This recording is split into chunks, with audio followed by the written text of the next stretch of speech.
UPSC के उच्च प्रशासनिक सेवाओं में लेटरल एंट्री पर जारी नोटिफिकेशन ने विवाद का रूप ले लिया। सरकार लेटरल एंट्री के जरिए 45 अफसरों की भर्ती करना चाहती है, जिस पर राहुल गांधी और तेजस्वी यादव ने इसे आरक्षण से जोड़कर केंद्र सरकार पर निशाना साधा। राहुल गांधी जहां इसे उच्च प्रशासनिक सेवाओं में आरक्षण खत्म करने की साजिश बता रहे हैं, तो वहीं केंद्रीय मंत्री अश्विनी वैष्णव ने भी इसे तत्कालीन यूपीए सरकार की पॉलिसी बताकर पलटवार किया। देखिए इस रिपोर्ट को। जाति जनगणना को हम यहां पास करके दिखाएंगे। जिसकी जात का पता नहीं वो गन्ना की बात करता है। आप जाति कैसे पूछ सकते हैं? ओबीसी प्रधानमंत्री है तो आज माननीय देश की सियासत इन दिनों जातिगत आरक्षण के मुद्दे के आसपास घूम रही है। लोकसभा चुनाव के दौरान इसे विपक्ष ने जमकर भुनाया, तो वहीं संसद में भी विपक्ष जाति जनगणना के मुद्दे पर मुखर दिखा। ओबीसी अफसर नहीं दिख रहा, एक आदिवासी अफसर नहीं दिख रहा। इसी बीच यूपीएससी के लेटरल एंट्री को लेकर जारी नोटिफिकेशन भी आरक्षण के मुद्दे में उलझता दिख रहा है।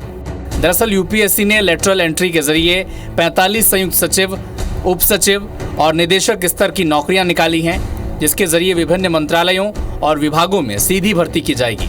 कांग्रेस नेता राहुल गांधी ने इसे उच्च पदों पर आरक्षण खत्म करने की केंद्र सरकार की साजिश बताकर एक्स पोस्ट लिखा कि केंद्र सरकार के विभिन्न मंत्रालयों में महत्वपूर्ण पदों पर लेटरल एंट्री के जरिए भर्ती कर खुलेआम एससी, एसटी और ओबीसी वर्ग का आरक्षण छीना जा रहा है।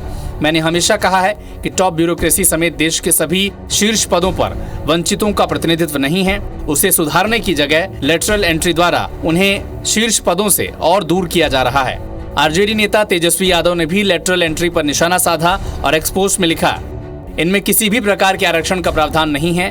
अगर यूपीएससी यही भर्ती सिविल सर्विसेज परीक्षा के जरिए करती तो उसे एससी, एसटी और ओबीसी को आरक्षण देना पड़ता, यानी 45 में से 22 से 23 अभ्यर्थी दलित, पिछड़ा और आदिवासी वर्ग से चयनित होते। केंद्रीय मंत्री अश्विनी वैष्णव ने भी विपक्ष के आरोपों पर पलटवार किया। अश्विनी वैष्णव ने एक्सपोस्ट में लिखा, वीरप्पा मोइली की अध्यक्षता में दूसरे प्रशासनिक सुधार आयोग ने लेटरल एंट्री का कॉन्सेप्ट पेश किया था। यूपीए सरकार ने भी स्पेशल नॉलेज की जरूरत वाले पदों में स्पेशलाइज्ड की नियुक्ति का सुझाव दिया था। अब एनडीए सरकार ने इन सिफारिशों को लागू करने का ट्रांसपेरेंट तरीका अपनाया है।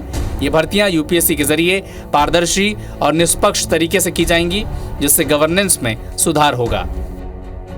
लेटरल एंट्री को लेकर जिस तरह से विपक्ष हमलावर है, उससे साफ संकेत मिल रहा है कि विपक्ष अपनी पसंदीदा सियासी पिच, आरक्षण, संविधान और जातिगत जनगणना के मुद्दे को केंद्र में रखने की पूरी कोशिश कर रहा है, ताकि आने वाले विधानसभा चुनाव में भी इसे भुनाया जाए।